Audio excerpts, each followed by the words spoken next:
Very good. Oh, is it too loud, too soft, or I just always sound like I'm in an echo? Very good. Welcome. Hey, my name is Reed, and this is a presentation I've done on decision tools. So when you walk out of here, so we're starting in 1967. In 1967, we are at the Dallas Cowboys are playing the Green Bay Packers in what was known as what they call the Ice Bowl. They talked about it was negative 13 degrees. The players who were playing literally with like this floor here, they said it was like playing on concrete. And so one thing led to the other, and it was negative 50 with the wind chills. And with a few minutes to go in the game, the Green Bay Packers ended up getting behind because Dallas went down and scored. And with only just a few minutes to go in the game, Dallas is up 17 points to Green Bay's 14 points. So the one thing led to another, and the quarterback of Green Bay, his name is Bart Starr. One thing led to another. He was able to move the ball down to about the 1 yard line. He's only got about 16 seconds to go, and in football, as you well know, as my wife always says, well, 16 seconds can go like another hour, right? Okay, so, but 16 seconds to go, the ball's on the one. He calls his very last timeout. The previous two attempts of trying to get into the end zone had failed. So he calls a timeout. He comes over, and he visits with the famous coach called Vince Lombardi. Vince Lombardi, he was a big believer in allowing his team to make their own decisions on the field.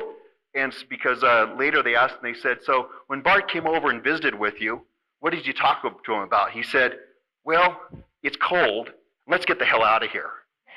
And so with that, he went ahead and he had three decisions to make. Bart could either kick a field goal, which Lombardi overruled right off the bat. He could either run, but if he ran, the previous two attempts had failed, so the time could run out, they could lose the game. Or the third option that he could look at from a decision is he could possibly throw a pass. So anybody know what happens? Anyone? I'm sorry? Green Bay ends up winning, and sure enough, I'm going to get my clicker to work.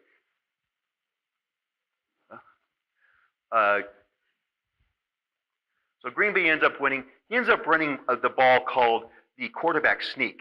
And he goes right up over my friend Jerry Kramer, who is right over here, and this is Bart right here. And so he ends up winning the game. Well, those are decisions that you make. The one thing that I really like about football is often you can make decisions, and in a short amount of time, you can see the result of it, right? And then you have to readjust your strategy, make another decision. As project managers, guess what? We don't have that same luxury, do we? And so because of that, we often have to make a lot of decisions on a quick fire basis. And so what I've done in this presentation here, I'm going to have to stay by my clicker, is I always ask these questions. You know, after you make a decision, were the decisions right? You know, did we get the right people involved? You know, did we get the right time frame? Did we get it done quickly?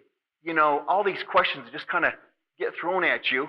You know, were the decisions timely and all those things of that nature? And so it's just kind of a nice little diagnostic to go through. I've put it in here and in my slides that I can send to you and in my thing. But the big thing happens to us sometimes is we sometimes don't always take the time to really look at what good decisions, what does a good decision itself end up looking like. And so what I've done here is I started out with literally about 35 different decision tools and approaches. I scaled it back. So you were thinking, oh man, we're not going to go through 35. And so, and then what I did is I basically pulled together about my top 10 tools that I've used as a project manager to be able to help decisions. And so I thought, what would be something I could impart to other project managers? This is the presentation I put together for you. So the first one here is, and I'm going to walk through a little bit of background in each one, and then I'm going to kind of show you kind of how it could apply. In this one here I like this one here. It's the one that is called to not decide. Anybody in that situation where you get on a team and for some reason nobody wants to make a decision, and you sit there and I think some people call it analysis paralysis, and you know all those symptoms that occur. And this one here is one that comes from a band that I really like a lot. I don't know how they've lasted as long. Anybody know the name of the band? Gorman. Rush. Yeah, exactly. What do they say? That's right. Clockwork Angels tour. Great tour, by the way. If you haven't seen it, it was a great tour. Anyways, but is they talk about if you choose not to decide, you still have made a choice. So sometimes I remind my project teams to say, hey, you know what? If we choose not to decide, that is still a choice. So there's your first one. Okay. The next one here is, I call it the weigh the values, where in order to make a decision, sometimes you have to weigh the values. And this is the old adage of the principle that Benjamin Franklin used to talk about, which is, you know, you take the pros and cons list, take a sheet of paper, and you put the pros on one side and you put the cons on the other side. And throughout a couple of days, he would always talk about just kind of add things to that list. And what happens at the end? Well, the best decision might be is whoever has the more pros over the cons, you decide. Well, that's one method of doing it. The method that I propose to you here that I've used is what they call weigh the values overview. And by the way, if you see something in here that you like to use that's not in here, will you mind sending it to me? I like to add it to my collection. So, I'm just going to have to stand right here. So in this case here, the best use of this is when you have multiple decisions and you need to be able to have objective criteria to use. And this one here comes from is where you actually end up weighing all the values. And in this case here, what you're doing here is you're basically weighing the values, and then you're going to assign some sort of weight. So it's better than the old pros and cons list. It's taking the pros and cons list and just kind of a little bit of a twist to it. And what you're doing is you're basically weighing each one of the values, and then what you do is you give it a weight, and then you compare it to scenario A, scenario B, and it ends up being able to help you understand some sort of objective criteria to be able to help make a decision. So it's a fairly rudimentary one that's used. This is one that I've used often inside of business. I did a project, about 10 years ago for Idaho Power in Boise, and what they were looking to do bill printing. And we had about 6 different vendors, and we were able to use a scoring criteria to be able to help us make that decision. How many of you do some sort of scoring in your projects for your PMOs? You do some sort of scoring where you do something like that? And so similar method. Again, the goal of this is just to be able to weight all your values out and then be able to put some sort of weight to it. And then based upon the weights, you can then easily have some good objective criteria to make decisions. So again, there's a tool for you. Okay? The next one here is that I like to use is called shooting bullets versus cannonballs. In Colin's book called Great by Choice, he talks about this concept where a lot of times companies that are really, really successful, they understand they have a small amount of capital or they have a small amount of gunpowder, so to speak, or money in their company, and they want to make sure they utilize it correctly. And in shooting bullets versus cannonballs, it goes off the concept of, remember, there's a movie out there called Master and Commander, or you may have seen Pirates of the Caribbean, and when they're warring with each other in these ships, all you see is smoke all over, and so they can't always see. The last thing you'd want to do is take a large cannonball with a lot of gunpowder and shoot it at the warring ship and miss, because you just wasted some resource. And so the theory here is they take a little bit of gunpowder and a bullet, put it in their musket, and then they shoot it at the ship, and then they listen for the plink. And when they hear the plink, they know now they can take their cannon and aim it at the exact same location and most likely have a pretty good hit. And so the concept here is how do you weigh, what they call bullets versus cannonballs. So the first thing you want to do is fire the bullets and then the cannonballs. Your best use of this one here is going to be if you have limited capital, or if you want to test a concept, or if you want to do some sort of prototyping. And so it works very well, and here's some elements of good cannonballs and elements of good bullets.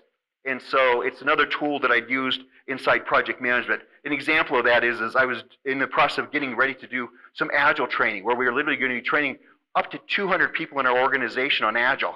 And so we thought, ooh, that's a lot of money. And so what I ended up doing, I wanted to shoot a bullet first. So what I did is I took a couple members of my staff and said, would you mind going to this training and come back and let me know? And after they went to the training, they came back and said, yeah, that's exactly the training what we need. And so it helped me alleviate my decision of spending a lot of capital by first doing the bullet first. So shooting bullets versus cannonballs. In the book, Great by Choice, it has a lot more information on that. Okay? My clicker. Here we go. All right. This next one's my absolute favorite. I call it the quieting the mind. And so you're saying, oh, what does quieting the mind have anything to do with project management? Well, I'm a big time meditator, and I believe in mindfulness. I use a little app called number I'm at right now, by the way. I think today I'm at 557 days. I have an app so I'm pretty good at meditating. I've gotten really good at knowing how to quiet the mind, being able to pull it down. So how does that help in the decision-making process? It's sometimes that we can clear the mind. I like this quote here. It says, whenever the mind becomes scattered, use your breath as a means to take hold of your mind again. So as you learn mindfulness techniques or breathing, it's sometimes just being able to quiet the mind, being able to bring the mind down into where you can then have a clear vision of what you need to do from a decision point of view.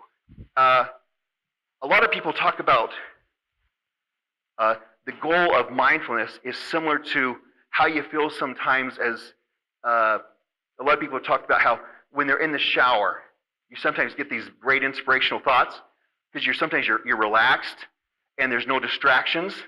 And so the goal of mindfulness is if you can get yourself to the point on a daily basis where it feels like you're getting out of the shower with all these great thoughts in your head. And so that there's kind of the thought. A lot of people use prayer or rituals, etc. There's lots of different ways of thinking this one through.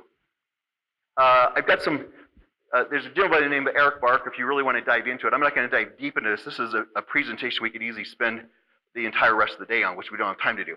But the important part here is you're probably sitting there saying, how does this apply to project management? Let me tell you. Through my career, I've had the opportunity to work for nonprofits. When I've worked for nonprofits, I found that sometimes because they were faith-based, they would often start every one of their meetings with prayer. And at first, it was kind of weird, you know. And but they would. In fact, it was really, really odd. You know, when I first started working there, I was like, all ready to do the agenda, and they're like, oh, but we need to say a prayer first. Oh, okay, whatever you want to do. Okay, go ahead. And so, but anyways, it was one of those opportunities that, from my point of view, it allowed me to kind of quiet my mind down before the meeting. And so I thought, I really like this concept. And so after, you know, I thought, I'm going to implement this in my other teams. And because what happens sometimes when you're going to one meeting to another? You know how it is. One meeting ends and it goes over like 2 or 3 minutes. So you're dashing into the next meeting. You're sitting in the chair. You know, you're knowing you're late. And they dive right into it. And so what I've done in some of my meetings is I've gone ahead and said, hey, you know what? I know you guys have all got a lot going on today. We've got some big decisions to make today.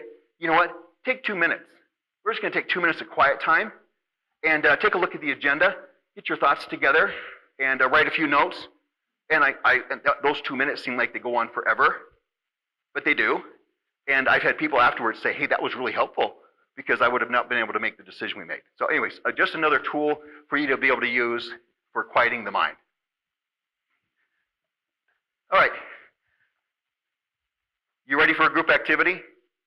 If you're not, I've got one for you if you're not. Okay, so here's, on your tables, there should be a little purple piece of paper out there. And what I'd like you to do here is, on your tables, first off is, and as project managers, I know how it is, I have to put everything into a plan. Let me go over the plan first. So do some quick introductions to everybody on the table, so you can kind of get to know who everybody is. Then inside the paper is a case study. If you get the case study, take a moment to read the case study.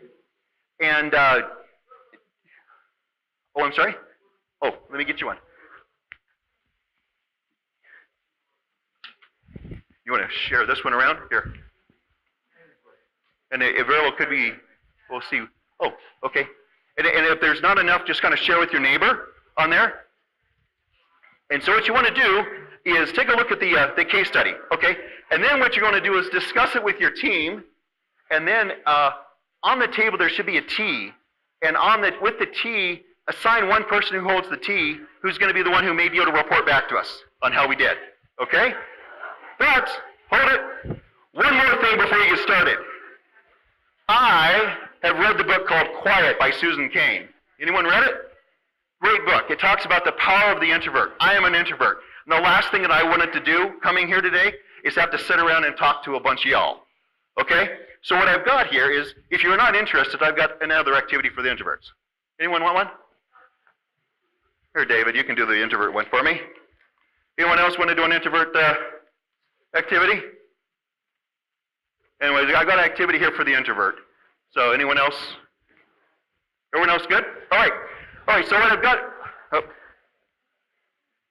to keep us on task here, just because and so what we're going to each table has there's 5 different scenarios we're going to go through, and then we're going to talk about the scenario, and then I'm going to show you how you can use it in a team. Okay? So the approach now is hopefully you do introductions, read the case study, and have about 5 minutes to discuss with your team, and then assign one person ready to report back, and then about 6 minutes, I'll bring us right back together, and we'll get right back into the presentation. Sound fair? Go. The T will be the one who maybe can report back. Whoever has the T, who can give us a little report back, we're going to jump back into it. So be prepared to kind of report back. So which, oh man, this clicker. Who has the Abilene paradox? Which table had Abilene paradox? This table here? Anyone else have Abilene paradox? Only one. Oh, interesting how that worked. But we do have an Abilene paradox. So tell me what happens in the Abilene paradox. Spokesperson. Oh, well, I don't have a roving mic, so I have to come over here. Oh, he does have a roving mic? Is there? I don't think there's an extra mic. I asked him. No, it has a cord. Okay. Here, I'll just let you. Tell us about the Abilene paradox. What happens here? Well, so there's a change that needs to be done. The plant manager, who unfortunately am, wants it done now because it'll improve things, but it will require workers to be laid off for a month. The project team doesn't necessarily like that idea, but they're too afraid to really. Well, if they speak up their mind, then I'm just going to say, you're out of here. I'm firing you. I'll find who I want to support my decision, and we're just going to go this way. Love it. And so either it's causing deadlock, or I'm just going through a lot of people to get somebody to do what I want them to do. Oh, man. Yeah. And it's not really my personality, but...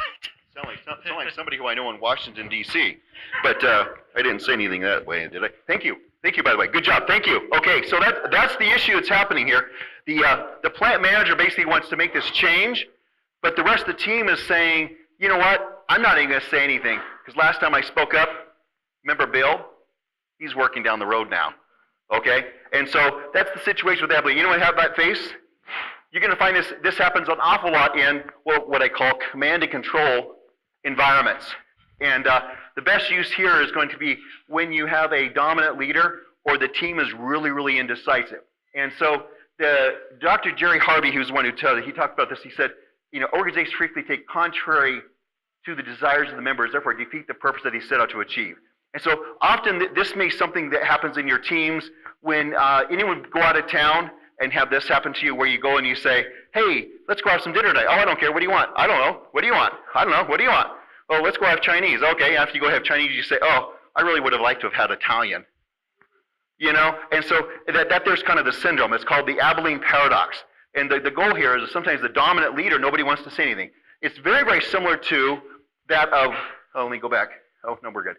It's very, very similar to the concept of groupthink that happens in the Challenger explosion. You remember the analysis they did on the Challenger, which was, everybody knew there was a problem, but nobody wanted to say anything about it. And so you want to be really, really careful when you're making those type of decisions, especially if you have a dominant leader. But if you are the dominant leader, you may want to be aware of that. And so the goal of it is making sure you have the opportunity to have individuals voicing their feelings. So you're probably asking yourself the question, is it really a paradox? And why is it called Abilene? Right? Anyone know why it's called Abilene? That's where they went to dinner, right? So here's the story. Dr. Jerry Harvey, who wrote this theory, he used to go with his folks to Abilene. And they're all sitting around one day, and they all are just kind of playing dominoes, and they say, hey, why don't we go to Abilene and have some supper? Oh, they said, well, let's just go to Abilene. I don't mind going to Abilene. So they all piled in this really hot car and drove to Abilene. Now they're coming back, and we're going to join their conversation.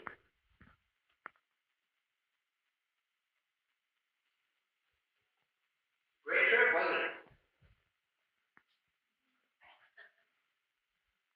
Tell the truth, I'd rather stay right here. Y'all haven't pressured me to go along. What do you mean, y'all? I don't want to go. Only when we're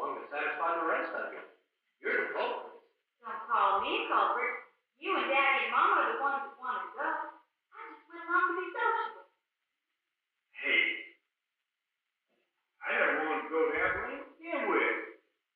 Just making conversation. I got no drone that's going to take me up on it and run my whole day.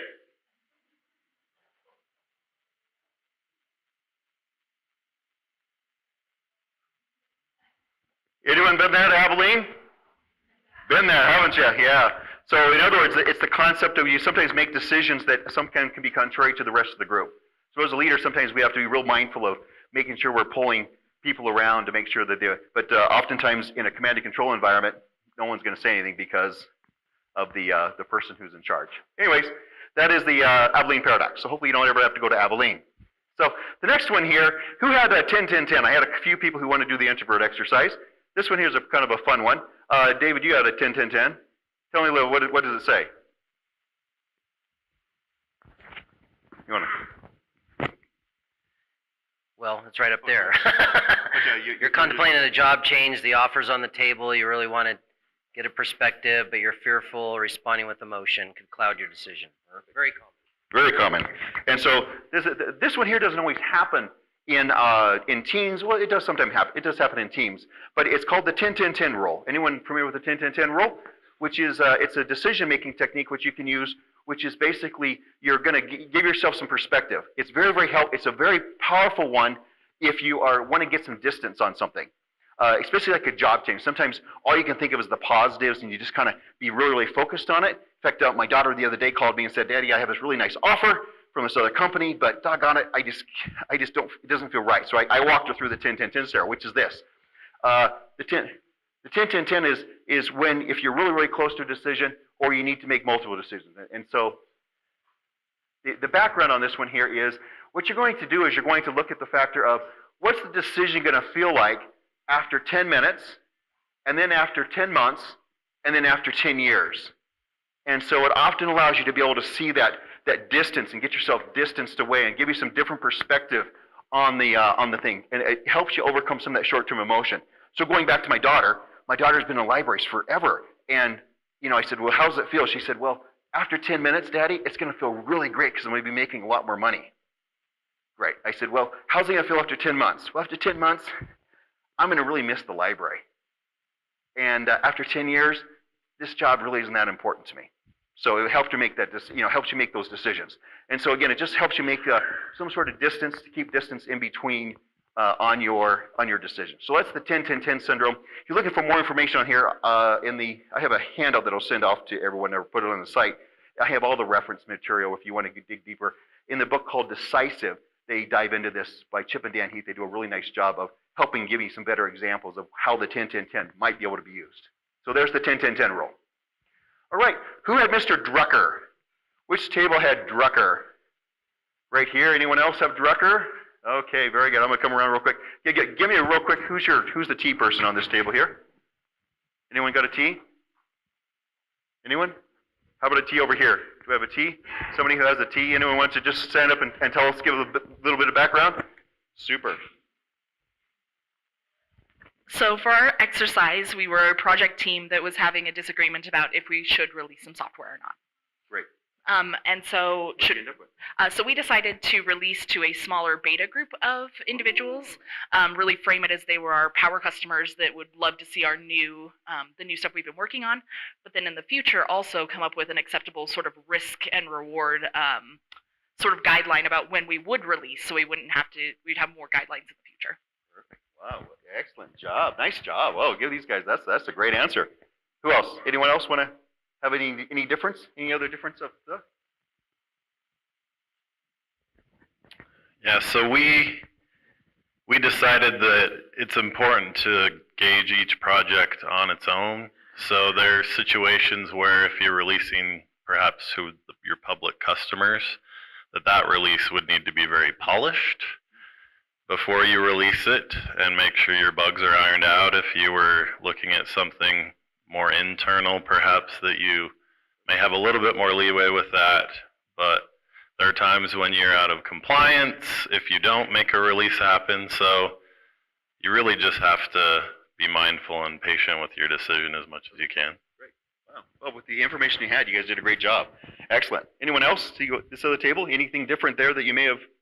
Did you guys do something similar on there? Yes, no? Okay. You want to, yeah. So tell me if there's anything different on you. I'm curious. What our group talked about is the fact that we need to have people heard. And so the folks that are against a release will probably not speak up feeling pressured and maybe bullied by the executives who say it's time to go, or the leaders that say it's time to go. So we thought about two things. One, to have, just everyone in the room, or everyone who is making the decision, on the team, to define, okay, why not? And so that those folks who may not be willing to speak up can at least have their concerns documented and be part of the project documentation. And the second thing is to just define all of the bugs and to define when those can be completed and prioritized. Correct. Beautiful. Nice job. Wow, good job. Wow, all three teams. Oh, excellent perspective on there. So in this particular case here, back there, is what the way Mr. Drucker talked about. He talked about oftentimes when you make a decision, you're almost right, but you're probably wrong. So as you make a decision. But the big one that he talked about here was there's no decision unless there's an agreement.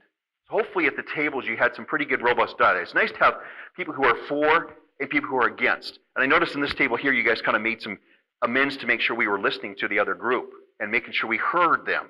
Oftentimes that doesn't happen. And so Drucker used to talk about the whole concept of, man, the way you know you're going to have a really, really good decision is when everybody's mad at each other.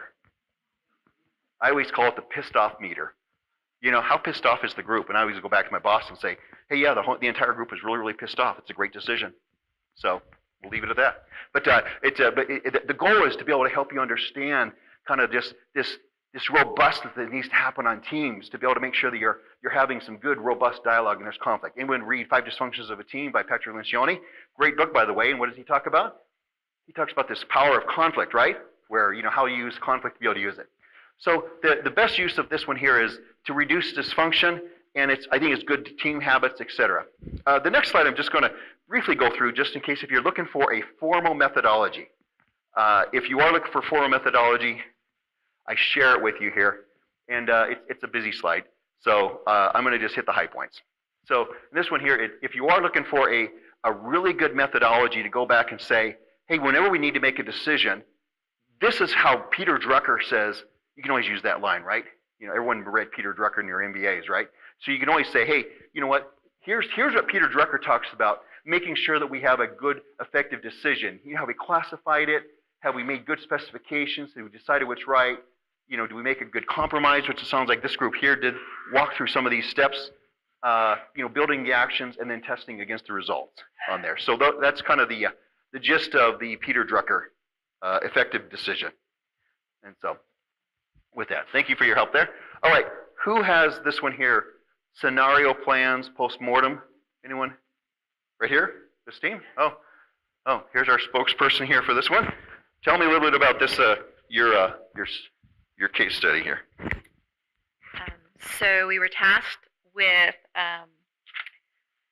preparing a couple of scenarios of how to move a very old structure onto a new building site.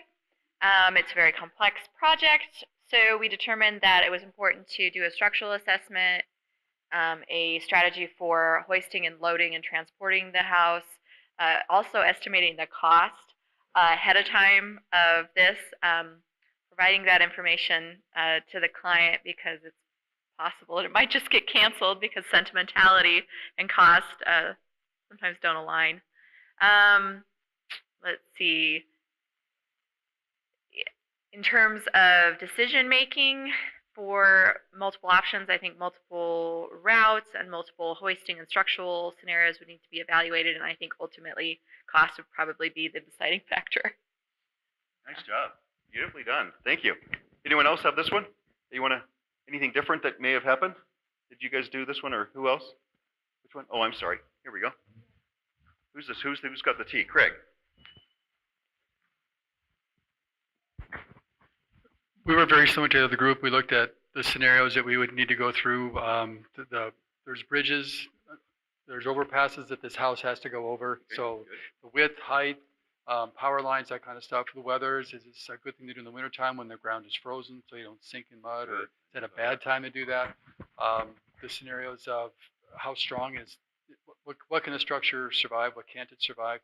Can it go over bridges and overpasses, or do you have to find some other way of getting around to go to it? Just trying to figure out the different options that could be available. Thanks, Greg. Nicely done. Okay, so have you ever been in those situations where you're making decisions and there's an awful lot of risk? Anyone been there? So I put together 3 of my favorite tools.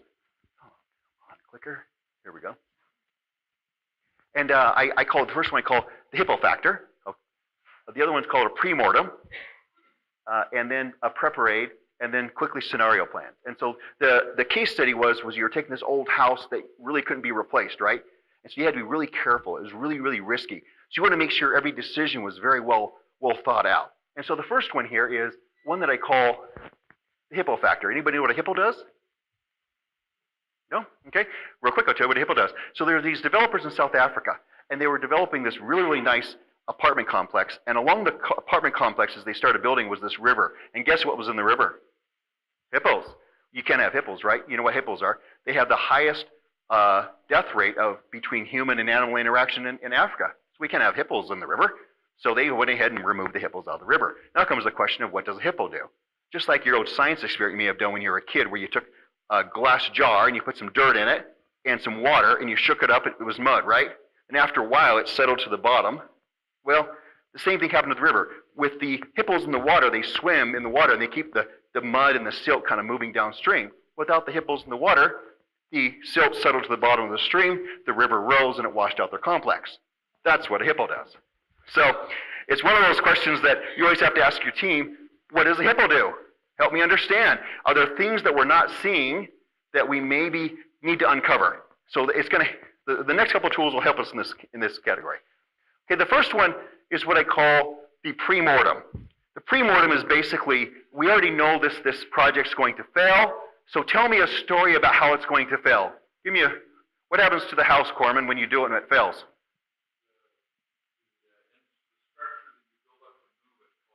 It collapses, exactly. Or, everything was going great until we didn't realize that the underpass we were going was 12 feet and the structure was 14. Oh, you see. And so as a team, you want to help your team understand. Tell me a story about what's going to happen on the what we call the pre-mortem. Predict the death of how this project's going to die. Okay? So that's what they call pre-mortem. More information, again, in the Decisive book. Your goal is to try to uncover what could go wrong in the decision. The next one is what I call prep-aid. Prep-aid is, hey, guess what? It's a year from now, and we had a very, very successful launch. Anybody, anything here, Craig? You successfully got that house moved. Why? Yeah, and you made the right decisions and everything, and so maybe the prep-aid might be as, hey, it's so nice now, instead of having to drive 20 miles out to that old house that we used to always look, that was that old, it's now sitting right next to the restaurant in the city park. So when my kids, we go, we can walk over to this old 1880 house. And so what you're doing is you're basically predicting, again, what success look like for you. In the Agile terms, they sometimes use that called definition of success.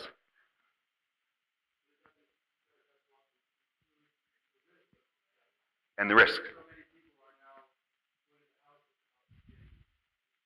Oh, no. Yeah, that's true. Oh, that's true. Yeah, great question. The question was something about definition of success also has to have the risk for success that's on there. So, where am I at, Roseanne?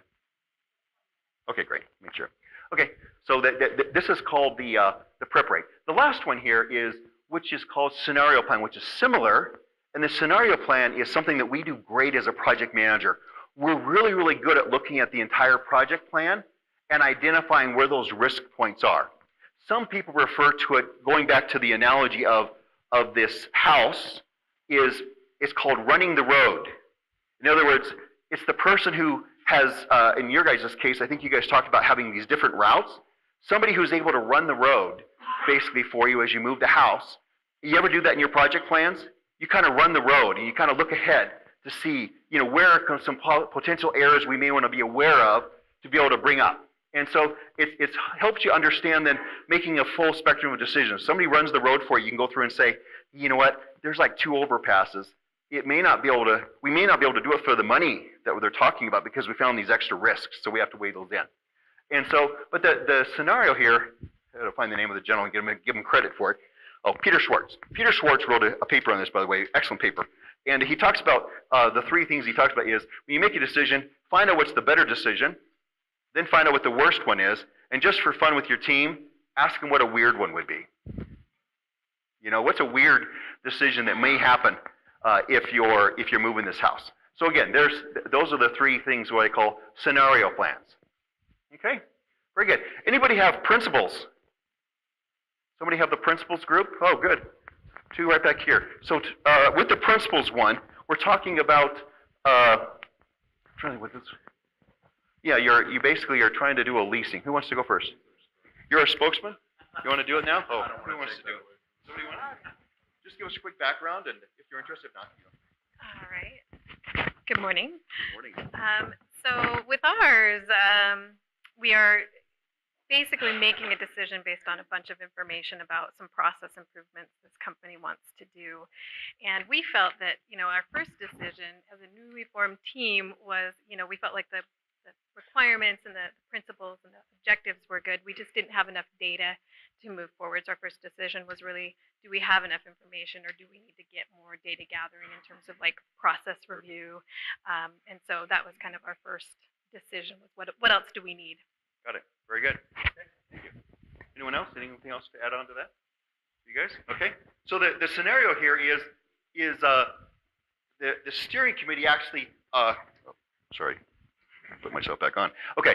Is the steering committee actually decided for you and said, we have these options, and here's the scenario. I did a project, a fairly large project, and one of the big issues we always had was everyone used to complain that every piece of software that we developed, guess what? It always made it look like it was headquarters.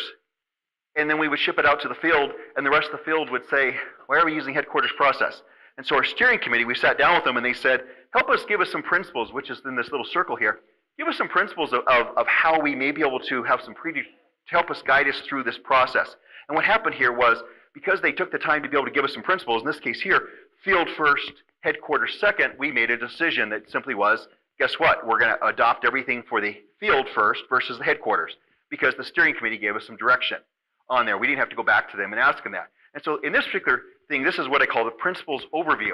And a lot of times if you're doing some large initiatives, or if you're trying to help a team to get some empowered decisions, it's a real powerful thing here. Sometimes you can use it to weigh back on your corporate beliefs. And so in the next one here is, anybody know whose these are?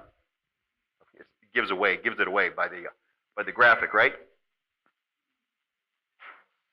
This is Disney's, what they call quality standards. So and as an employee with Disney, I learn these, and they're in order. It's safety, courtesy, show, efficiency. And I find somebody who's out there who is doing something that is not safe, what's my decision? I automatically make the decision. I have to go ask my boss for it. If everyone's very, very safe and you want to be courteous, that's my next decision point that I make. And so it kind of goes into decision point order. Okay.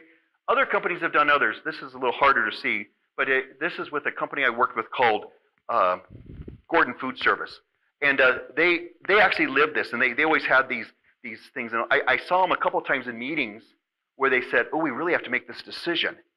And it was interesting because it was a big decision that was involving, do we really want to make our customer happy on this situation?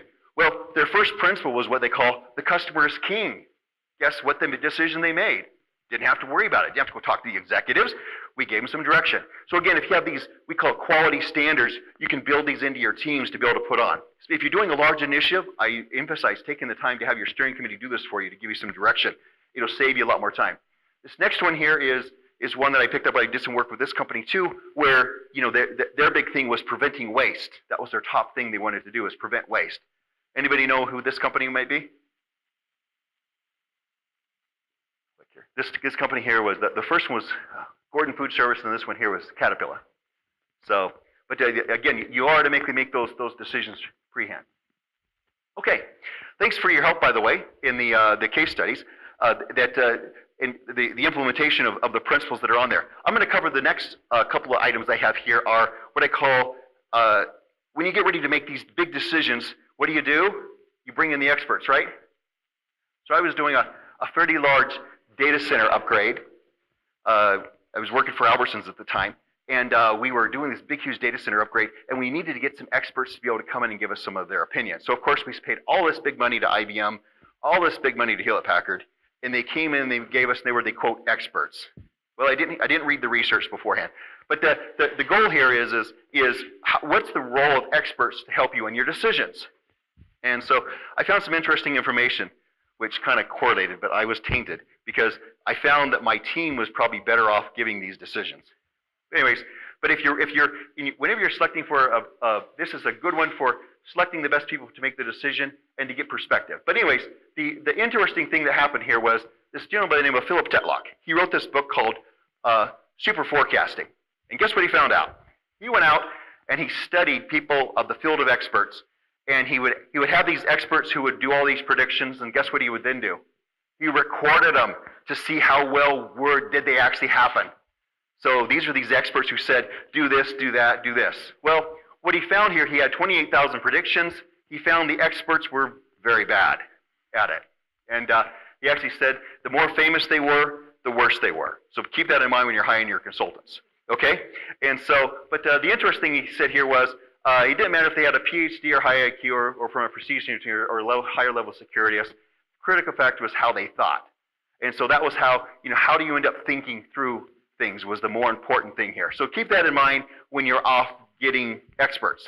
So you don't have the luxury of having experts on your team, but they did give you the opportunity to be able to have what I call super forecasters. So I was very curious in this subject, so I dove into it and said, what exactly do super forecasters look like? And so there was a really good HBR article and a few other research along with Philip Tetlock's work, which pointed to what do the people on the team need to look like who are really, really good at super forecasting. So I've captured these for you here. The first one is, kind of this, cautious and humble outlook. So if you have that kind of attribute, you'll probably be a pretty good super forecaster. The next one here is the ability to have different thinking styles. The biggest issue that he found with the experts sometimes is they were very, very narrowly focused. Very narrowly focused. So therefore, they were really good at the expertise in their one area, but they often didn't look at what a hippo does. They're really, really good at knowing that hippos may be dangerous in the water, but they weren't really, really good at looking at the bigger picture. So keep those things in mind. Okay. The next one was a method of forecasting. It was, people who like to be able to have statistics to be able to help guide their decisions. So that was another attribute that they said. People who are really, really good at that, just like the weather forecasters are really good at predicting things now, right? Okay. The next two on here, I had a note here I had to make sure. Oh, work ethic, and then making sure you look at a lot of different disciplines that are out there. So those are super forecasters. So if you want to be a super forecaster, here's a few attributes you may want to put on your team if you want to help your team move things along. Okay? All right. The last one here is one that I love in the fact that it talks about, we've always talked about diversity. And having diversity on your team is critically important to be able to have. And it's not until you actually involve and see it that you really see the benefit of the what we call the diversity thing. In a book called Farsight, which I'd recommend to you, by the way, which is a great book on what are some other decision theories that you can use to do. But he talks about, there's a lot of good research out there which basically says hundreds of experiments in the past decades basically said if you have diversity on a team, it makes a huge difference. A huge difference. I get the opportunity, in fact, I have a couple of my students here today I get an opportunity to teach at LDS Business College. Right now I'm teaching a business strategy class. I have 32 students in the class. I have 17 countries represented. It is fascinating to see the diversity that goes on and the decision-making processes that happen in those groups. So it's diversity. But what happens though is there are two tools here, because sometimes we don't always have the luxury of being able to have diversity. So how do we make sure we don't have just the single view of everyone's opinion? What are some tools I may want to use? First one I proposed to you is what I call six hats thinking. The other one I'm going to show you is what are some things you may want to do to get a really, really diverse team. Anyone use six hats thinking before? Jump back here. Six hats thinking is a model where if you do have a group of people where you just don't have the diversity, but you want to be able to get different perspective of things, six hats thinking goes to the point where you either do this as a team with the different lens on, Or I sometimes have actually given this assignment to everybody in the team as we make a decision. In this case here, the blue hat person is the one that's looking at the big overview, the big picture. The yellow hat person's that logical, positive, I was trying to be so logical, just like Supertramp says, And so, what album, Corman? Very good, nicely done. Okay, the next one is, the green hat is the creative person, the person who comes up with the really good ideas, maybe looking at some different ways of thinking. The white hat is looking at research, data, facts, figures. The red hat kind of follows their gut, similar, and I was going to put this one in and it didn't make it. A great book, by the way, is Blink by Malcolm Gladwell, where the research where he does about how do you really feel. Basically, your first impression is often the one you want to follow, is basically his research that does that. So if you have another good book out there, it's called Blink. The next one is what they call the black hat, which is that critic. So you can either assign these out to everybody of your team. What I sometimes do is say, we're about ready to make a decision. Let's walk through each one of these from a different hat. Put on a different hat. And I actually have each color of these hats in my possession, where I sometimes will actually put the hat on and say, we're now wearing the yellow hat. How is this decision going to help us be more logical? Whatever. Anyway, so it's just a decision-making tool you can use on your individual teams. Okay, the next one is, how do you go about assembling this diverse team? What are some attributes that you want to do here? I had some great notes here. Oh, the first thing they talk about here is diversity will trump the ability. If you have the choice to make between having a diverse team or having a lot of really good experts on the team, at least in my particular case, I have found this to be true time and time again. And I was fortunate enough to have worked for Nike for many years. And at Nike, they really emphasized the whole diversity thing, big time. And there's a lot of things where Phil Knight in his book Shoe Dog, he actually talks about the only reason why Nike's Nike today is because of the diversity that they had in their culture. And so because they were able to think outside the box and do some things that other people didn't want them to do. Anyway, so there's diversity will always trump the ability. The next one is, being very professional and intellectual is a very important element on there. The next one is the concept of having this mock jury. Sometimes in order to be a good diverse team, it's being able to put everything on trial and have everyone have that opinion to be able to speak up to the plant manager that says, hey, I'm calling bull on your decision, because I think that everybody on the team needs to be heard here, and things of that nature. So it's being able to have that, I call it this mock jury. And then the other one is just, having a good generational diversity, being able to have a good mix. And making sure the Gen Xers and the Gen Ys have a voice. The number of times where they sat quietly in the corner, anyone have this happen to them? They sat quietly in the corner and nobody said anything. And then you go in and you say, so Susan, what do you think? What do you think we should do here? And they have the answer. She had the answer. And I've done that before. And Susan was our intern, who was going to University of UVU. And so those are the things you may want to do, is make sure you have that opportunity to be able to have kind of this generational diversity. So the one thing you want to be aware of when a team is homogeneous and there's limited conflict, make sure you're trying to look at the opportunity to do a diverse team that's out there. Okay? Very good. The hope of this presentation, I yanked a lot of stuff out, but there is I have a mind map of this whole thing if you're interested in doing additional research or having more of. I'm more happy to send it to you. But the hope here is that in your next meeting, and you're having lots of conflict, you can now go through and say, hey, guess what? We're going to make a great decision, because according to Peter Drucker, he says that that's the perfect thing to be doing. So you can go and use that line now, okay? So now you've got that. So if you're having conflict on the team, tell them it's normal. Tell them that it's a sign of a healthy team, and it's a sign, well, you have to be careful, but, it is a sign. And so the next one is hopefully you can, as you are trying to stand up some things and being able to do, is having some sort of quality standard. Sometimes it's nice as we look on teams, look back at all that great work that your executive leadership has done to be able to help match the company vision to what you're doing on your project. And that can sometimes become a very, very good guide.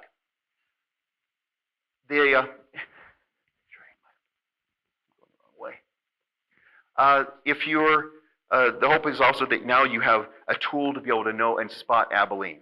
And so sometimes I use the Abilene video that you saw that I played a clip of. You can find about on YouTube. Sometimes I've played that for my teams, and it reminds my teams to be able to say, sometimes in fact, I've had people tell me and say, Reed, guess what? You're going to Abilene on us, pal. You're not even listening to us. Oh, thank you. I mean, I had a real big revelation one day where my executive VP came up to me, and I went in his office. He said, Reed, how are you doing? I said, oh, my team's doing great. And on his desk, guess what there was on his desk? A cork and a hearing aid. And I said, oh, what's that there for? He said, Reed, that's for you. The cork's for your mouth, the hearing aids are for your ears. You need to listen more. Anyway, so hopefully you don't go to Abilene. And if you have a big decision coming up, I think the 10-10-10 rule is a fascinating tool just to be able to help gain perspective on things. But the most important one that I always do is the one that I love is the opportunity to be able to quiet the mind, relaxing, breathing in, breathing out, thinking of the decision. Thank you.